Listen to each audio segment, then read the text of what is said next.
Catherine Hervieux, vice-présidente de Dijon Métropole en charge des mobilités actives, de l'air, du bruit et des milieux aquatiques jusqu'au 15 mars 2020. Et après, une autre aventure commence.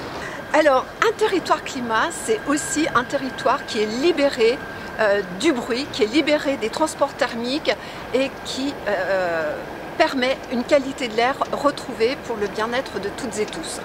Alors pour cela, avec les candidats de la liste Dijon écologique et solidaire, nous avons 4 grandes mesures phares à partir desquelles on va décliner plein de politiques publiques. La première grande mesure phare, c'est de faire une métropole 100% cyclable. C'est très attendu par les habitants, c'est très poussé par les jeunes pour le climat et on va y aller dans ce sens-là.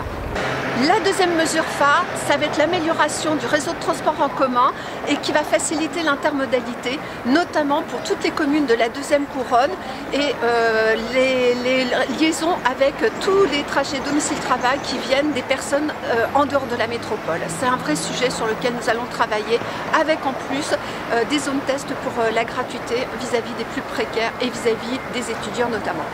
Alors une troisième mesure phare que nous avons à Dijon écologique et solidaire, c'est la ville marchable pour tous, accessible à toutes et tous, avec la priorisation des piétons, avec la facilitation de la marche grâce à des aménagements, des abaissements de seuil, l'élargissement des trottoirs et puis du jalonnement qui permet de savoir se rendre et se déplacer le plus facilement possible grâce à tous ces aménagements.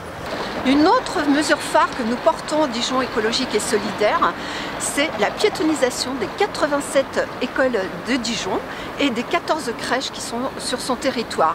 La piétonisation, c'est pour le bien-être des enfants, pour leur santé et pour leur qualité de vie.